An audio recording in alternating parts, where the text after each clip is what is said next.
I'm Maria Menounos, and you're tuned in to AfterBuzz TV, the ESPN of TV talk. Now, let the buzz begin.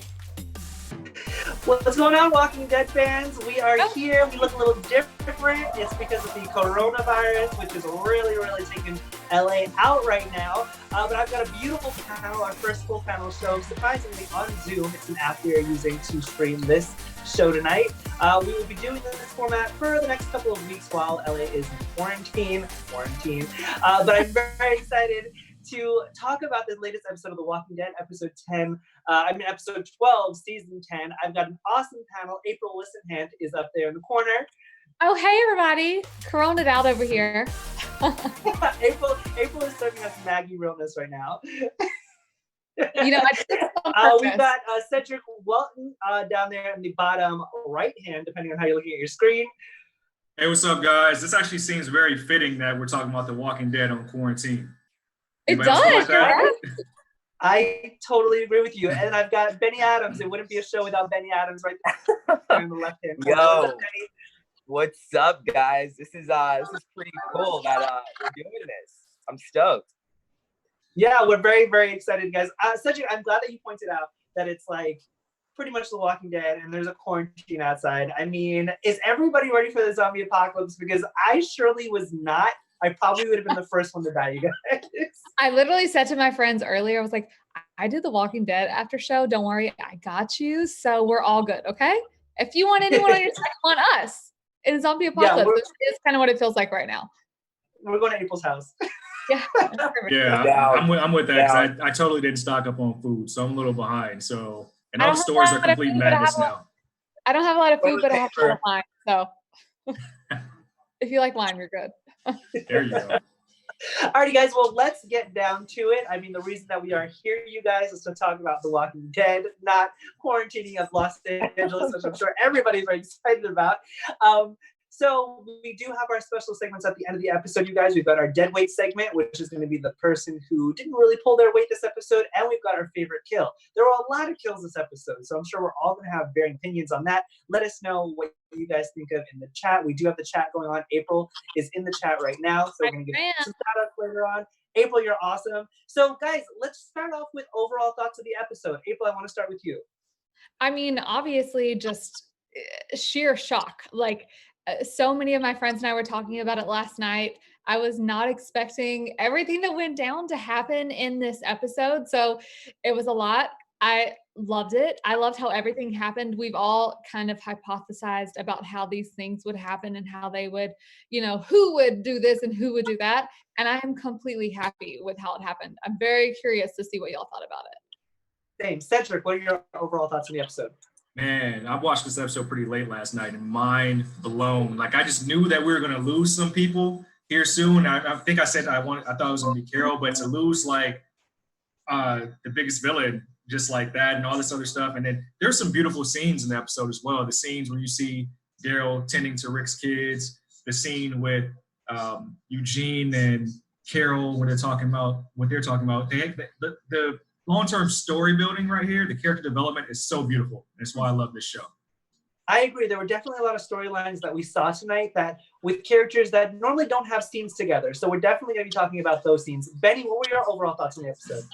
Literally, after the end of this episode, I literally said out loud, oh my gosh. Like, the show has been killing it lately. Like, episode after episode. Like, each episode feels like a season finale or a mid-season finale. So yeah, I loved it. I thought it was really good. I completely agree with all of you guys. I literally had to pick up my jaw off the floor for that ending because, and once again, we've talked about this time after time with The Walking Dead. They always surprise us. You expect them to do something crazy for, you know, a mid-season premiere or, you know, a season finale, but no, episode 12, they're pulling out, you know, deaths and character deaths and villain deaths and twists. And, you know, I mean, I loved the episode and let's dive into it, shall we? So where we left our group was at the Hilltop. They are being attacked by the Whisperers. So mad I missed last week's episode because last week's episode was also very awesome, very good. So pretty much they're setting fire to everything, and Daryl and our group is pretty much stuck outside, you know, battling the walkers and the whisperers mixed in with the walkers. Now, in this first scene, did you guys think that we were going to lose anybody? I mean, we've talked about it so much that we had to know we were going to lose people. I didn't think we were going to lose, like you said, who we were going to lose. Obviously, we didn't in this way, but I definitely, the whole episode was kind of like waiting for it.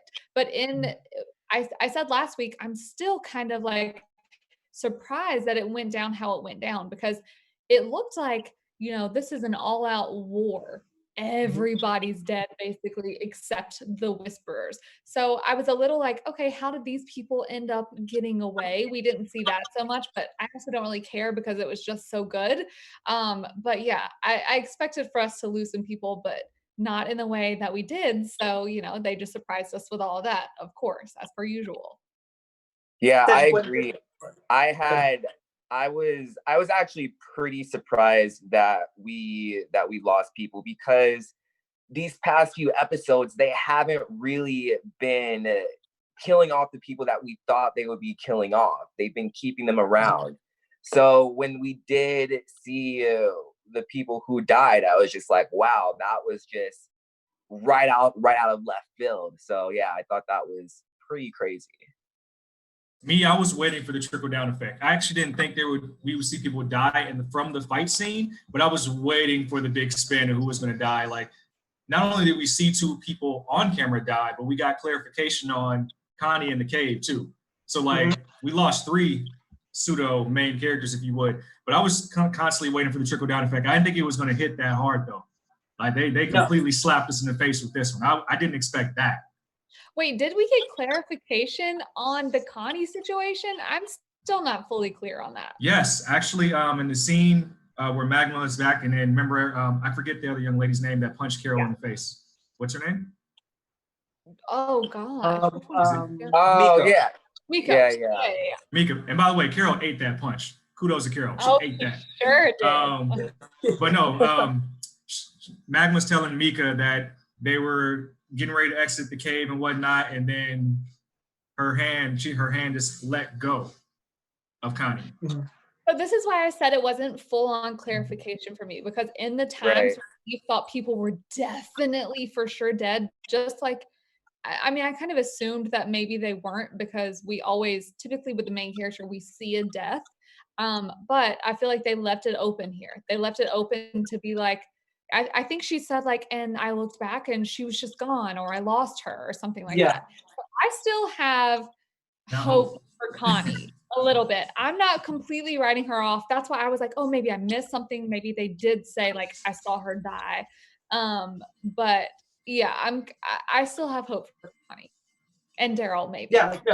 So I mean, you never know. I mean, there's definitely that budding love story. We didn't really get much of it this episode. I mean, I'm surprised Daryl hasn't really been talking about it. I mean, obviously he's, you know, busy with other things, but yeah, I would expect him to at least have had a moment with Miko with Magna at some point. I love the part where, you know, where Miko is looking at the walkers while they're coming into the hilltop, and she sees Magna walking with the walkers. A brilliant, expect Connie with her. So it's kind of sad that they got separated, and I'm hoping nothing happened there because I really do like her character. I mean, I was surprised because I thought that they saw each other, meaning Magna and Miko. Like, I was like, oh, they're looking at each other, but I guess that isn't necessarily the case, or wasn't at the time. And even as we see, like, obviously later in the episode with the 2 of them talking, like, it seemed like she is content with being with the Whisperers at this point. I mean, did y'all think the same thing? No, I definitely didn't pick that up. I thought that, you know, she had to do what she needed to do to survive. And if that was, you know, covering herself in walker guts and walking with them, I mean, it was a pretty smart move, in my opinion. Yeah. I think at this point in season 10, that's like one of the worst kept secrets. All you got to do is put walker blood on your body and walk with them at this point. I think she knew that going in, and leaving the cave, she was like, all right, I'm just going to find a herd and slow foot my way to home base. Yeah, I definitely think that moment had changed her in the caves, like being locked in the caves or being trapped in the caves and having to escape the way that she escaped, because she definitely didn't seem like herself anymore. She seemed kind of like a shell of herself. Yeah. So I'm really interested in seeing how her character is going to progress after this. Same. You know what I did think was a smart move? Eugene running into the fire for the radio. Can we talk about that for a second? Love Eugene. Love this guy. Okay, Benny, you have to say he is over Rosita with what he did. You don't do what he did for a lady that you don't really like. Hey, they're setting up a storyline for him where I think that their relationship is kind of growing apart, but I think in the end it's gonna come closer together because of this girl that he is fond of. Because I don't think it's gonna go well anyway. I have hope. I hope it does. I still have hope. I hope he doesn't get stood up or something, man. I hope not. I mean, if he's gonna go out of his way to do what he's about to do after like the Hilltop just got ruined, then I mean, true love? I don't know. Eugene deserves some love. Yeah, it will. He definitely deserves someone. Like since day one, like since we first got introduced to him, he's never really had anyone. You know, he was the guy who made up the story about there was a cure for the whole virus thing, and then he became infatuated with Rosita, and he's been infatuated with her for seasons after season. So I think it's time that he finally gets the girl. Yeah. I think that was so beautiful about that scene right there. You hit it on the head. He was the guy that lied to get his way through the zombie apocalypse. So him and Carol have so much relatable with their characters that they both led people astray for like a common goal. That was great storytelling right there. That was probably my favorite part in the whole episode. That's true for sure. Everyone in chat is lit up, by the way. They said that everyone is here. Connie is not dead. And DG thinks that Eugene is in Rico Suave mode. So okay. I mean, he needs to cut his hair and get rid of that mullet in order to be the Rico Suave. I can't stand the long mullet. It takes work to keep a mullet up. So, like, what are you doing, Eugene? Hey, it's a new trend. It's a new trend. Okay, Benny, you grow a mullet and let's see what happens. Yeah, let's see what happens. Now, one negative that I have to say about the episode was I did feel that it was a little discombobulated with the timeline a little bit, because, you know, the last kind of thing we see is Eugene running into the house for the radio, and then it kind of cuts to the next morning. So it kind of left me wondering, like, what happened? And then all of our group is pretty much just spread out. Was anybody else following, like, because I was a little lost? So I actually liked how they were spread out. It gave me, I can't remember what season this was, but it gave me, I want to say it was season 4 or 5 vibes, where they were at the jail and the jail cell got attacked and they all got separated and they were all in these different groups. So it gave me that vibe. So I thought that was pretty cool. It was like a little flashback type of thing. Yeah. For me, I was only confused at the end whenever we're, you know, I don't want to jump ahead to the big shebang, but whenever it was Negan, Alpha, Lydia, when we're seeing all of that happen, that confused me because, I mean, now that we know what happened, it's not confusing, but at the time I was like, wait, was she there before? Did she get out? And this is like a jump ahead or, you know, a fall back? I was confused at that point, but I just assumed it was all kind of in the general same amount of time. It did leave me wondering, like, how long was Ezekiel under the whole pile of debris until someone randomly pulled him out? Because that seemed like a fair amount of time. Right. But I don't know. Yeah, I wasn't confused per se. This episode literally had me on the edge of my seat every second. I mean, if I had any lingering questions about the episode, it would be like, where did Negan actually take Lydia? He randomly Yeah. right? Yeah, I think he took her to a completely different shed, like kind of saving her in a sense, because like when she got free, I don't even think she knew where she was at. So she that walked was up to the interesting. field of whatever that was in the My field. whole thing is, why did he tie her up then? Maybe he was trying to sell it. Good question. Maybe. I thought that he was giving her, I thought he was stalling Alpha and giving her time to escape. But I'm like, if you put her in a completely different location, what's the point of tying her up? Maybe so that he could, once, he did whatever he did or planned to do with Alpha, which I want to know what y'all think about what he actually planned versus what he actually did. I think maybe he was like, oh, okay, let me tie her up to keep her here so she'll be there whenever I leave. Because Lydia's a runner, so either way, he kind of like wanted to save her, and saving her, whether it's bringing her back to her mom or to the people of Alexandria, it's, she's going to run no matter what because he wanted her there. And Maybe so he I wanted think to show her it was done. right. I think he caught her basically to try to protect her, but like it was going to go bad with her either way. She was always going to try to run. Yeah, I don't want to jump too far to the end yet. Yeah. I do want to talk about our first kind of major death in the episode, which was Gamma, or Mary, as we've come to know her, because I wasn't expecting it. I thought that Thora Birch, who plays Gamma, was actually going to last a lot longer in the season. I thought there was going to be more conflict between her and, Beta, or her and Alpha, but, she went out a hero. She went out protecting her nephew. I'm glad that she had those last moments with her nephew. What are your guys' thoughts on, how Gamma went out? I am not surprised whatsoever that she was killed off. Literally, as soon as she got the walkers away and she killed them, she had that sigh of relief. She looked up into the sun and she was like, oh, this is good. I knew it was bad. I knew it was bad. That's how it always is. And then all of a sudden, it happened. So I wasn't surprised whatsoever. I was surprised because I thought, like you said, Tim, she was going to be on a lot more. I thought there was a lot more that they even could have done with her character, because we haven't had a Whisperer fully redeemed. Basically, from every other villain group we've had before, we've always had someone that's been redeemed. And I guess we could say that she was, but I no, in no way.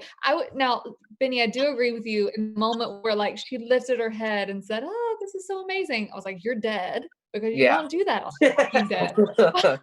You never let your guard down. Yeah. Exactly. Before that, I thought like just as a show, she was gonna be here. I mean, I'm happy that they gave her the moment like with her nephew, and they gave her the moment of like, okay, maybe these people possibly could trust you. But then I think that's why they did it, because they knew we wouldn't be like, oh, you just, saved this girl. Now we're gonna, kill you with a machete. Yeah. They always kill off the ones we get attached to, like right when we get attached to them. But like, Of soon as she looked at the flowers, I knew she was gone. I just thought it was going to be Alpha instead of Beta, which was, of course, Beta was on her tail for Alpha, for his affection for Alpha.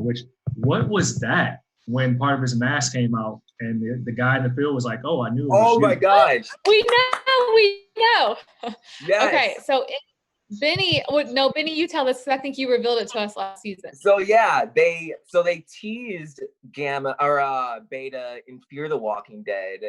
There was like some news and gossip that we shared where one of the characters in Fear dropped a couple of CDs. So there are a bunch of like reports that Gamma is a famous artist. Beta. Beta is a famous artist. And so that kind of proved that theory in this episode when the guy was like, I knew you sounded familiar when his mask got ripped off. So I thought that was pretty cool, because he actually is a famous like artist. He said he like recognized his voice or something like that. which I think is it's a good way for them to try to like blend the shows together because they've done crossovers with the different characters.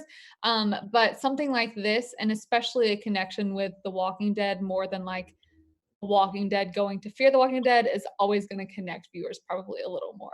So Right. it was super cool. But if you didn't watch Fear the Walking Dead, you should, and that is how you would know it, most Right. definitely. I want to talk about Carol and Eugene next because these are two characters that normally don't have scenes together. And it's in the moment when Carol, Eugene, Magna, and Miko are in the woods together after the whole war at Hilltop. And essentially, this is after Miko, decks Carol in the face. And Carol and Eugene have this really nice moment where Eugene kind of opens up to her about this whole meeting that he has that he was looking forward to. And, that's why he wanted to go and get the radio. And, Carol tells him pretty much, if this is who you want, then go and get her. Which is surprising to me because Carol's normally not like that. She hasn't really had a love interest in the show. So it really surprised me that she was able to give love advice when she struggled with her own love life. What did you guys think about the Carol and Eugene moment? I think it's more so her trying to, she just got done telling him, haven't you ever wanted something so bad that you lose sight of everything else? And they're talking about two different things here. Obviously, Carol is talking about wanting to kill Alpha. He's talking about this lady. I believe we said her name is Stephanie. I forgot. Correct me if I'm wrong, Yes, though. Stephanie is correct. Yeah, over a CB radio. So I think because she has been so one track minded on that, and basically she was going to do it no matter what. It's kind of the same scenario, just two different situations. Hers is like revenge, his is love. So to me, that's why I thought she was saying that in that moment, because like you said, she had just been slapped. She cares what she did. She cares that like people got hurt, but she's also like, I want Alpha dead. So Yeah. Yeah, I completely agree with that. She knows that Eugene really wants this girl and has feelings for her, and like April said, it's not the same thing, but it is the same thing. She wants Alpha dead, and she will do whatever it takes to get her dead. And so I think she wants Eugene to do whatever it takes to get this girl that he really likes, possibly loves. Yeah, I think Carol's been so broken since the first half of this season. Like that was her chance to kind of have some redemption after pretty much eating that punch. But kind of have some redemption and kind of be a human again and be her old self and say, you know what, go after what makes you happy. In her way, like April said, she's trying to go after what she feels can make her happy. And she saw Eugene show a pure level of emotion. It's like, hey, just go for it. Like, what do you have to lose? Yeah.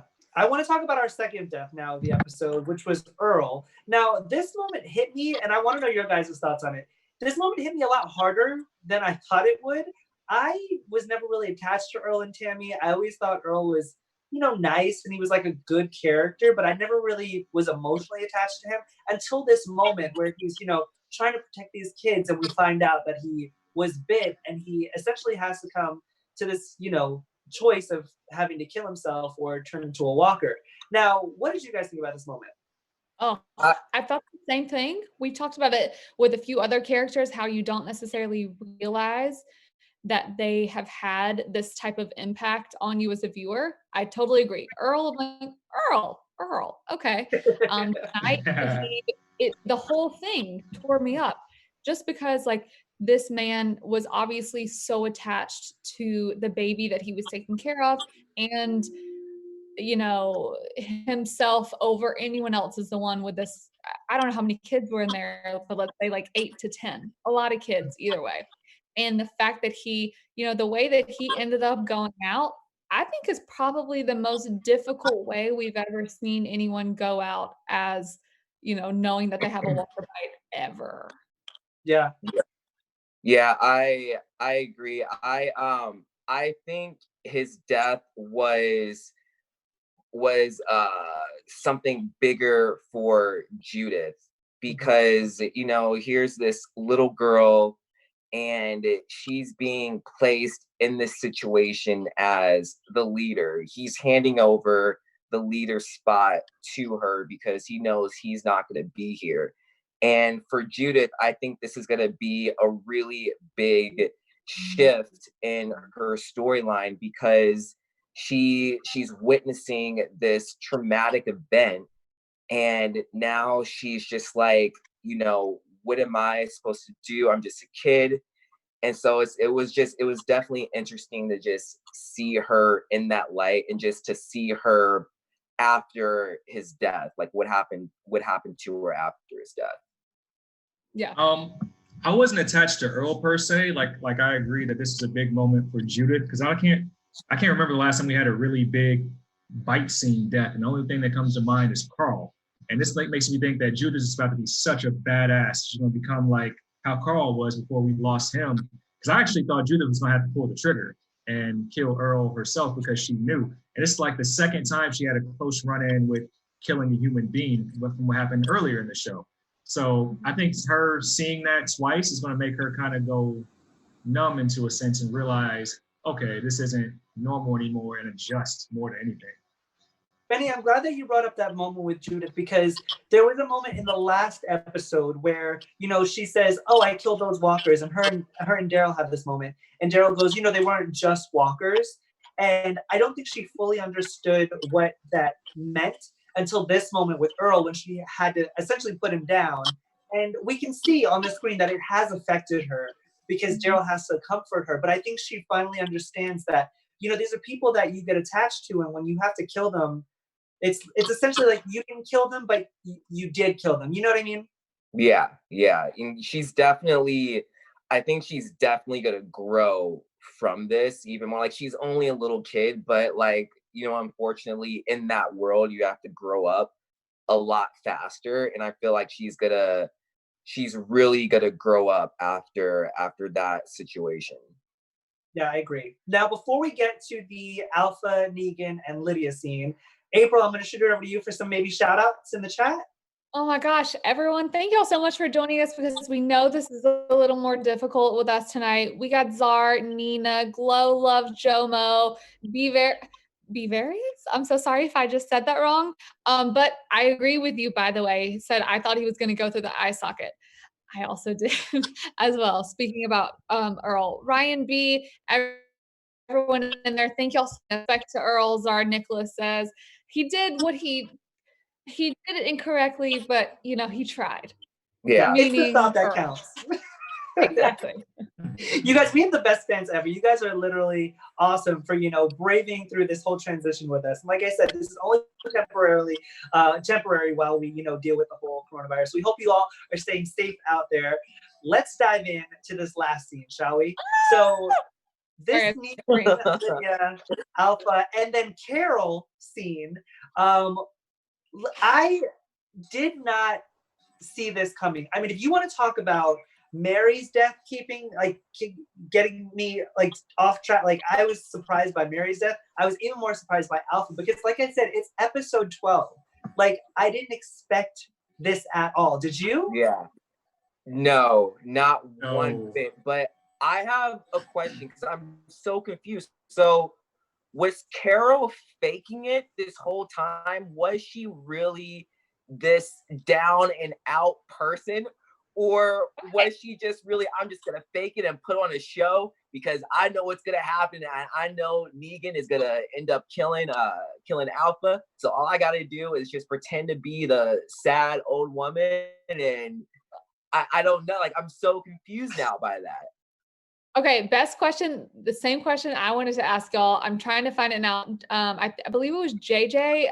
I'm not going to say it exactly right, but earlier in the chat said something like, Daryl is going to be so pissed when he finds out what Carol did. Because I think that she was truthful. Just you don't want to put all your eggs in one basket, is what I think that Carol was thinking at this time. So clearly now we know how Negan got out of jail, because Carol let him out of jail. Yeah. Even though Carol was the main one, fighting against him, being there, saying kill Negan the whole time anyway. So it's all just a lot of mess at this point. But I think she was legitimate, but I think she, like I said, she didn't want to keep all of her eggs in one basket. So she risked the lives of a lot of other people very dumbly, thinking that Negan wouldn't do the job. So my question is, does Daryl really have the right to get mad at Carol? Because she did get rid of their biggest threat this season, and they've been trying to figure out how to, get rid of her. And Carol was the one to do that.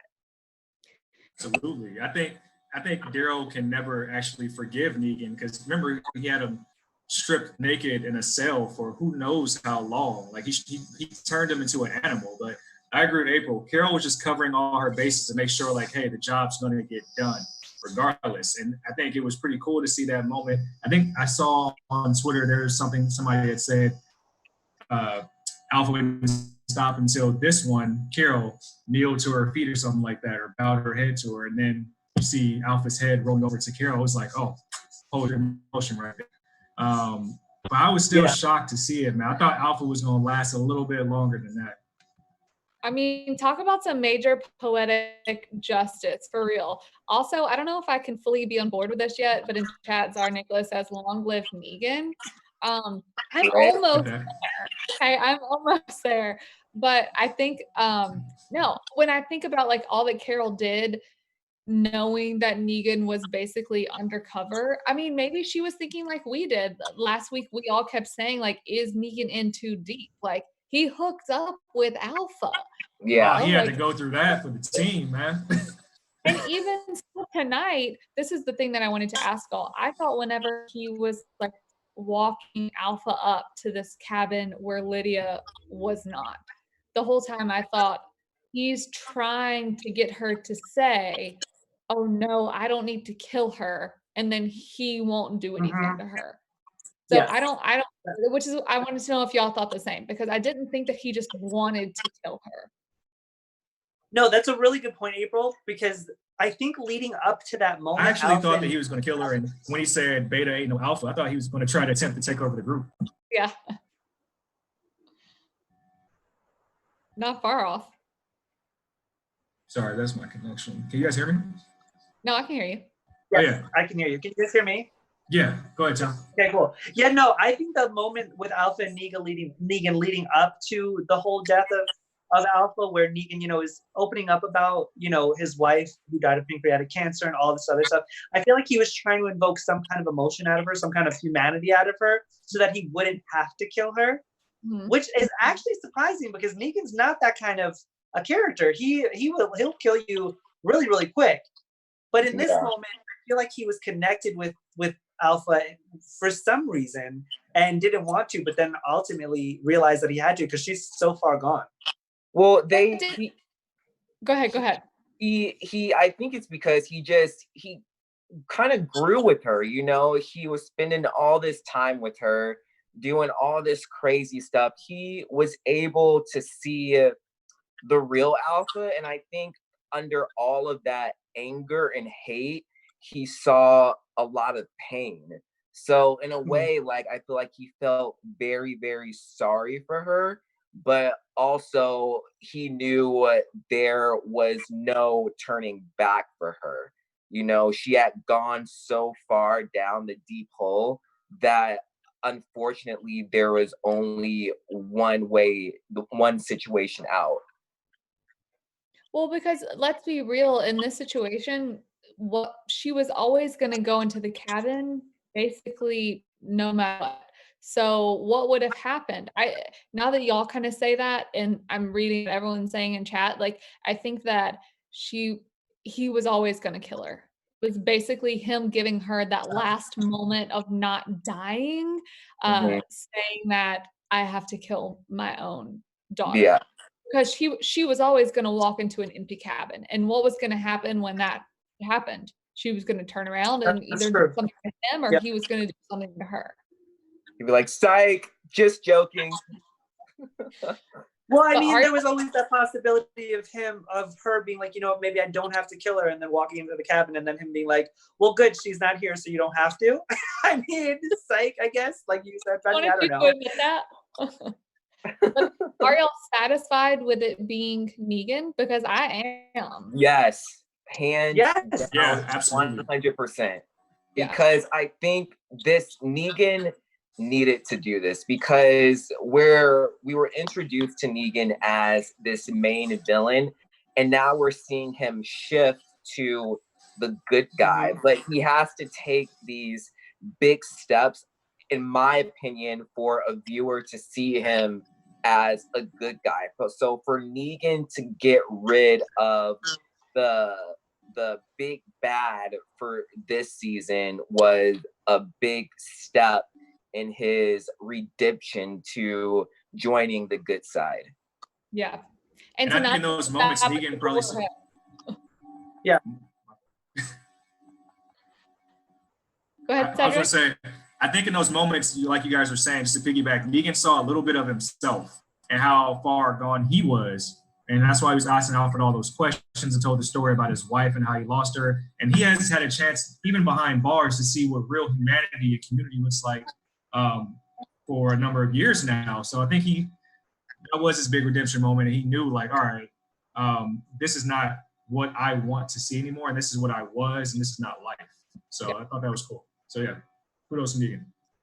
Yeah, Benny, you took the words right out of my mouth. I definitely feel like it's poetic justice that Negan was the one to do it. And I mean, technically, yes, he did take her human life, but he also brought back the head for Carol so she can finish it off. So it's kind of like a double whammy. Like they both kind of get some kind of justice out of it. And I know that we all wanted Carol to be the one to do it because she's been on this, vengeance vendetta since, everything that happened with Henry. So I'm glad that it happened the way it did. I'm actually surprised that I'm glad that it was Negan. Yeah. So that is our review of episode 12, season 10, you guys, of The Walking Dead. An amazing episode. Thank you, everybody in the chat. We want to move on to our special segments. We're going to start with our deadweight segment.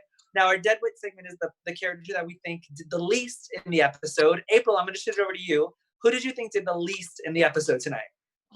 So many people were doing so many things. Who did the least? Oh gosh, I'm gonna go with Ezekiel because he was sitting under a pile of rubble the whole April, I have to go with that one. I wasn't even thinking about that, but as soon as you said that, that's true because I actually forgot all about Ezekiel, to be completely honest. So yeah, I have to give him that award. I said Ezekiel last week, so I don't want to do a clean sweep. I'll give you guys a curveball. I'm gonna say Lydia, because Lydia went and got lost in the woods, got captured by Negan, and now we don't even know where she at. Good point. You know what? I'm gonna go out of left field, you guys, and I'm gonna say Nabila. Nabila, who was crying about the children and doing all this extraness about, wanting to get to the rendezvous point. I'm like, if you were so concerned about the kids, why didn't you take them? Just saying. That's a great point. You win that. So that's my deadweight. Everybody in the chat, let us know. Okay, thanks. Everybody in the chat, let us know who your deadweight of the episode was. Let's move on to our MVP segment. Our MVP segment is the character that we thought was the MVP of the episode, our most valuable player. April, who's your MVP of the episode? I mean, I think we all have to say Negan. Not to speak for everyone. Negan was my MVP. You know what? I agree with Negan, but I'm gonna say also, I'm gonna give it to Carol also, because if it wasn't for Carol, then Negan wouldn't have killed Alpha. I gotta say Negan. I'm with April because Negan effectively infiltrated the Whisperers and executed the plan. And I've been waiting for the heel turn for weeks now, and I'm just glad to see it was happening. Negan's on the right side, so he's a deadly weapon to have. You know what, Benny? I'm actually, Benny, you changed my mind from Negan to Carol. I feel like without Carol, Negan wouldn't have had the opportunity. I mean, she's essentially the one who let him out of the cell. She gave him a chance when she didn't have to. I mean, I'm going to go with Carol being the MVP. That's my thoughts. No, we're already everybody in the chat all wrong because literally every person in chat said Judith. Every person.